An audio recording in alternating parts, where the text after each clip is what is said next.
پاکستان سے کسی نے پوچھا ہے کیا خواتین پر تراویح پڑھنا لازم ہے؟ تراویح سنت مؤکدہ ہے. سنت مؤکدہ کہتے ہیں جو فرض کی طرح اور واجب کی طرح تو نہیں ہوتی، لیکن وہ عام سنتوں کی طرح بھی نہیں ہوتی کہ اس کو چھوڑنے والے کو ملامت ہی نہ کی جائے، تو اس کو سنت مؤکدہ کہتے ہیں. عام سنتوں سے زیادہ تاکید ہے اس کی، کیونکہ نبی صلی اللہ علیہ وسلم نے جہاں بھی صیام رمضان کا ذکر کیا، قیام رمضان کا بھی ساتھ میں ذکر کیا. دن کا روزہ رات کا قیام، دن کا روزہ رات کا قیام. تو یہ قیام کیسے ہوگا؟ نبی صلی اللہ علیہ وسلم نے 3 دن یہ قیام کر کے بتایا کہ ایسے ہوگا. اس میں کتنی رکعتیں پڑھی یہ معلوم نہیں. پھر حضرت عمر رضی اللہ تعالیٰ عنہ کے عمل سے ہمیں پتہ چلا کہ بھئی وہ اس طرح سے 20 رکعتیں ہوں گی، کیونکہ پھر پوری دنیا میں حضرت عمر نے اسی کو رائج کیا اور چاروں اماموں کا اس پر اتفاق ہوا کہ 20 رکعت سے کم تراویح نہیں ہے. تو اس سے پتہ چلا کہ یہ جو قیام رمضان ہے نا، یہی تراویح ہے، اور کم سے کم یہ 20 رکعتیں. تو اس لیے، اور یہ سنت مؤکدہ ہیں کیونکہ ان کی بہت زیادہ تاکید ہے. تو سنت مؤکدہ کا حکم یہ ہے کہ مرد ہو یا عورت دونوں کے لیے ایک ہی حکم ہے، الگ الگ نہیں ہے. ہاں، مرد بہتر ہے کہ جماعت سے پڑھیں، جماعت سے سنت مؤکدہ نہیں ہے، خوب سمجھ لیں. انفرادی طور پر بھی پڑھ سکتے ہیں مرد ہو یا عورت ہو، لیکن جماعت سے پڑھنا افضل ہے، کیونکہ حضرت عمر نے جماعت قائم کی تھی، اور اس لیے تاکہ قرآن ختم ہو لوگوں کا. جن کو قرآن پڑھنا آتا ہے وہ جماعت کرائیں، جن کو نہیں آتا وہ قاری کے پیچھے سنیں. تو اب خواتین پہ تو مسجد کی جماعت فرض نماز بھی لازم نہیں ہے، تو تراویح کہاں سے لازم ہوگی؟ تو اس لیے خواتین بہتر ہے گھر میں تراویح پڑھیں. مسجد جانا چاہیں تو ہماری رائے تو یہی ہے کہ اس زمانے میں ان کو مسجد جانے کی بھی اجازت ہے، حدیث میں اس کی ثبوت ملتا ہے. اور تراویح میں تو ہمیں ملتا ہے کہ اسلاف اپنے عورتوں کو بھی تراویح کی نماز میں لایا کرتے تھے. تو لیکن بہرحال سنت مؤکدہ یہ ہے کہ پڑھ لیں آپ. جماعت سے پڑھنا سنت مؤکدہ نہیں ہے، گھر میں پڑھنا زیادہ افضل ہے. تو آپ گھر میں تراویح پڑھیں، 20 رکعت پڑھیں. اور سنت مؤکدہ کا حکم یہ ہے کہ کبھی کبھار چھوٹ جائے تو انشاءاللہ گناہ نہیں، کوئی حرج نہیں ہو، اس میں کوئی گناہ نہیں ملے گا. اور اگر کسی عذر سے چھوڑ دیں تو ویسے ہی کوئی حرج نہیں ہے، کیونکہ فرض واجب بہرحال نہیں ہے. تو بہت زیادہ تھکاوٹ ہو تو چھوڑی جا سکتی ہے، اور کبھی تھکاوٹ نہ بھی ہو تو کبھی ویسے ہی بھی چھوڑی جا سکتی ہے، لیکن کنٹینیو چھوڑنے کی عادت نہ بنائیں. لیکن ویسے ایک جنرل نالج کے لیے بتا دوں، جو پڑھتے ہیں پراپر پڑھتے ہیں، جو نہیں پڑھتے پھر وہ چھوڑتے ہی ہیں. یہ تراویح ایسی چیز نہیں ہے 2 دن پڑھ لی 1 دن چھوڑ دی. تو جو ایسے کرتا ہے وہ پھر چھوڑا ہی رکھتا ہے. تو جو پڑھتے ہیں وہ کنٹینیو پڑھتے ہیں. تو نبی صلی اللہ علیہ وسلم نے جب بہت زیادہ تراویح کی فضیلت بیان کی ہے، قیام رمضان کی فضیلت بیان کی ہے، جس کو بعد میں اسلاف نے نام تراویح کا دیا، تو آپ کو چاہیے کہ اس سے قطع نظر کہ یہ سنت مؤکدہ ہے یا غیر مؤکدہ، آپ یہ فضیلت حاصل کریں. کیونکہ شاعر نے کہا ہے تمتع من شمیم عرار نجد فما بعد العشیۃ من عراری، کہ ایک خوشبو ہوتی ہے جیسے رات کی رانی کی خوشبو، یہ رات کے بعد ختم ہو جائے گی. تو تراویح کی فضیلت بھی رمضان کے بعد ختم. تو اس بحث میں پڑھے بغیر کہ سنت مؤکدہ ہے یا غیر مؤکدہ ہے، واجب ہے یا نہیں، اس بحث میں پڑھے بغیر آپ کنٹینیو پڑھ لیں، کیونکہ ثواب بہت ہے اس کا. اور یہ عید کا چاند نظر آتے ہی آپ کے پاس یہ آپشن ختم ہو جائے گا.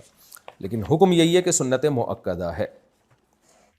کیا عورت دیگر عورتوں کو تراویح پڑھا سکتی ہے؟ اگر ہاں تو اس کا طریقہ کار بتا دیں. نیند اگر پیچھے لڑکا بھی کھڑا ہو جائے تو کیا حکم ہوگا؟ بنت نصیر لاہور سے. عورت کی امامت میں اگر لڑکا پیچھے کھڑا ہو جائے تو اس لڑکے کی تو بہرحال نماز نہیں ہوگی، کیونکہ مرد کو تو مرد ہی امامت کر سکتا ہے. لیکن عورت کی امامت کرے تو ہمیں اس بارے میں ایک روایت حضرت عائشہ سے ملتی ہے، لیکن اسلاف نے نہ اس پر عمل کیا، نہ ہمیں کوئی نبی صلی اللہ علیہ وسلم سے اس کی کوئی حوصلہ افزائی ملی، اور نہ کسی فقیہ نے اس عمل کو پسندیدہ عمل قرار دیا. یہی وجہ ہے کہ خلفائے راشدین کے دور میں بھی ایسا نہیں ہوا، بعد میں بھی ایسا نہیں ہوا، اور ہمیشہ مرد ہی امامت کرتے رہے ہیں. تو اس لیے حضرت عائشہ کے اس عمل سے یہ بہرحال پتہ چلتا ہے کہ اگر کوئی عورت ایسا کر لے گی تو پیچھے عورتوں کی نماز ہو جائے گی، لیکن یہ عمل بہرحال پسندیدہ ہے نہیں. دیگر احادیث کو بھی اگر ہم سامنے رکھ کے دیکھتے ہیں، کہیں بھی ایسا نہیں ملتا نا کہ نبی صلی اللہ علیہ وسلم نے جماعت عورتوں کی کروائی ہو اس طرح سے کہ عورت کو حکم دیا. مثال کے طور پر آپ صلی اللہ علیہ وسلم کی جماعت مسجد سے نکل جاتی تو آپ گھر میں آگے امہات کو اپنے پیچھے کھڑا کر کے خود نماز پڑھاتے تھے. اور یہ بھی نہیں ہے کہ آپ صلی اللہ علیہ وسلم نے خواتین کو جب حکم دیا نا کہ تمہاری گھر کی نماز مسجد سے بہتر ہے، تو گھر میں آپ نے ان کو انفرادی نماز کا حکم دیا ہے. آپ یہ کہہ سکتے تھے کہ مسجد میں جماعت پڑھنے سے بہتر ہے تم گھروں میں جماعت کر لو، اگر اس کی اجازت ہوتی نا. جیسے کہ آج کل بہت سے اسکالرز فتویٰ دے رہے ہیں کہ عورت کو نماز پڑھا سکتی ہے. اگر ایسا ہوتا تو کتنے، یعنی عورتوں کو پھر گھر میں انفرادی نماز کا حکم تھوڑی ہوتا، بلکہ عورتوں کو حکم دیا جاتا کہ گھر میں اپنی جماعت کرا لیں وہ. لیکن ہمیں کہیں بھی نہیں ملتا. تو صرف ایک حدیث کو دیکھ کے کبھی فیصلہ نہیں کیا جاتا، باقی بھی تمام احادیث کو دیکھا جاتا ہے. تو ان تمام احادیث کو دیکھ کے فقہا نے جو استدلال کیا وہ یہ ہے کہ عورت اگر عورت کو نماز پڑھا دے تو نماز ہو تو بہرحال جائے گی، لیکن یہ عمل بہرحال مکروہ اور ناپسندیدہ ہے، یہ قابل ترغیب عمل نہیں ہے۔ اس لیے خواتین کو چاہیے کہ وہ انفرادی نماز پڑھیں، جماعت سے پڑھنی ہے تو مرد کو امام بنائیں، اس کی اقتداء میں نماز پڑھیں۔ اور اگر بالفرض عورت کو نماز پڑھاتی ہے مکروہ ہونے کے باوجود، وہ کہتی نہیں شوق ہے اس کو پڑھانے کا، تو پھر خواتین امام جو ہے نا وہ صف کے بیچ میں کھڑی ہوں گی، وہ آگے نہیں کھڑی ہوں گی، کیونکہ نماز میں عورت کو بہت زیادہ سمٹنے کا اور پردے کا حکم ہے، ایکسپوز ہونے کی اجازت نہیں ہے۔ تو اس میں پھر یہ ہے کہ وہ خواتین، جیسے حضرت عائشہ کے بارے میں یہی ہے نا کہ خواتین کے بیچ میں بیچ میں تھیں وہ، تو پھر آگے جانے کے بجائے جہاں صف ہے اسی کے بیچ میں وہ عورت کھڑی ہو کے نماز پڑھائے گی۔ مسجد قریب ہوتے ہوئے گھر میں تراویح کا اہتمام کرنا، اگر مسجد قریب ہو تو گھر میں تراویح پڑھنے کا اہتمام کرنا کیسا ہے؟ اعجاز انصاری انڈیا سے۔ دیکھیں، تراویح کی جماعت مسجد میں لازم نہیں ہے، سنت مؤکدہ علی الکفایہ ہے کہ پورے محلے میں ایک جماعت بھی ہو تو سب سے سنت مؤکدہ ساقط ہو جاتی ہے۔ البتہ تراویح پڑھنا سنت مؤکدہ ہے، یعنی اگر آپ جماعت سے نہیں بھی پڑھتے تو انفرادی طور پہ پڑھیں۔ باقی آپ نے کہا مسجد قریب میں ہے، تو مسجد اگر قریب میں ہے تو بہتر تو یہی ہے کہ مسجد میں تراویح پڑھیں، کیونکہ اس کا ثواب زیادہ ہے۔ لیکن اگر کوئی مسجد میں نہیں پڑھتا، گھر میں بھی جماعت کر لیتا ہے تو بھی جائز ہے۔ باقی یہ کہ مسجد میں پڑھنا زیادہ بہتر کیوں ہے، وجہ اس کی ہے کہ حضرت عمر رضی اللہ تعالیٰ عنہ نے مسجد میں تمام جو مختلف جماعتیں تھیں ان کو ایک امام پہ جمع کیا، اور صحابہ نے اس عمل کو بہت پسند کیا، اور حضرت علی رضی اللہ تعالیٰ عنہ فرمایا کرتے تھے کہ اللہ عمر پہ رحم کرے، انہوں نے ہماری مسجدوں کو ایک رونق بخشی ہے۔ تو تراویح جو ہے یہ مسجد کی رونق ہے، تو اگر سب لوگ اپنے گھروں میں پڑھنا شروع کر دیں گے تو مسجد میں رونق ختم ہو جائے گی۔ تو اس لیے افضل یہی ہے کہ مسجد میں آپ جماعت سے جا کے تراویح کی نماز پڑھیں تاکہ مسجد کی ایک رونق بحال ہو۔